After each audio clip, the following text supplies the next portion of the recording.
this world we're in right now, I mean, it needs what we're speaking about here in a big way.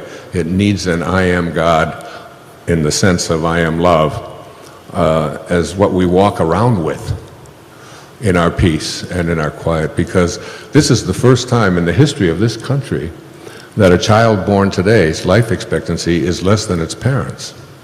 It's never happened before. And its expectancy for earning what it can earn is seriously diminished from what its parents were. And we have, we have a nation of addicts. I mean, not just to illegal drugs and so on, but to just prescriptions, violence, contamination, addictions.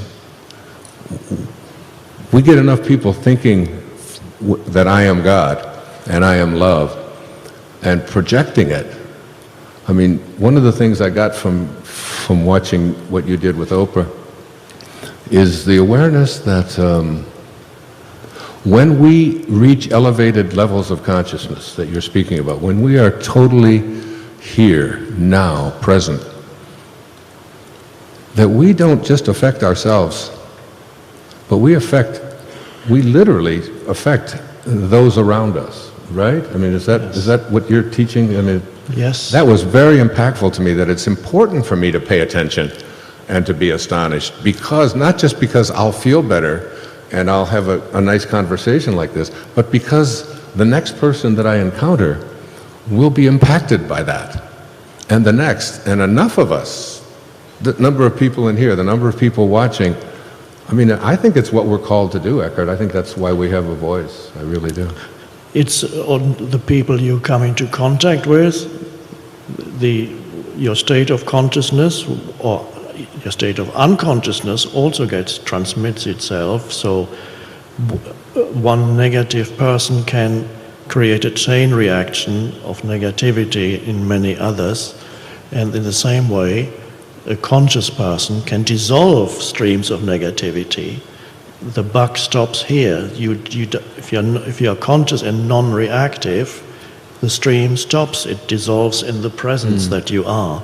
And so not only do you affect those you come into contact with, you affect the collective, the underlying collective field of human consciousness. So I feel sure that you affect countless others you never even meet, because all human consciousness is connected. The consciousness of every individual human at a deeper level is part of the collective consciousness of humanity. And it's beyond people too, though, isn't it? Yes. I mean, I was with Christiane Northrup. Do you know Dr. Northrup? Just in Pasadena, we were giving a talk together, and she was so excited just before she was going on to speak. She said, I just saw this incredible piece of research. She said that when you have a garden and you plant vegetables in the garden for you to eat, that whatever it is that you need in terms of what is missing in your life, whether it's a vitamin deficiency or whether it's your immune system deficiency or if you've got cancer or whatever it is, those plants that are nurtured by you will provide just for you what you need when you eat them, not for the person next door. I mean, that's an amazing piece of research. So it isn't just human consciousness. I think it's like there's a symbiotic kind of thing, and it's like there's some people, like when you walk into a room, you just know. I mean, I walked into a room once with Mother Teresa many years ago, and it's like everything changed. The room was in a different state. Patanjali had these wonderful words. He said, when you're steadfast, that means you never slip. When you're steadfast in your abstention of thoughts of harm directed towards yourself and others, that all living creatures will cease to feel fear in your presence. I mean, we can impact the whole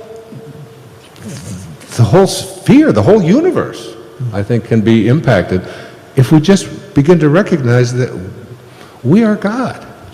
We are God. It's such, T.S. Eliot had that wonderful note. He said, we shall not cease from exploration, but at the end of all of our exploring will be to return to the place from which we originated and to know it for the first time. Yes. I don't think you have to die No. for that. I think he was speaking about death, but I don't think we are.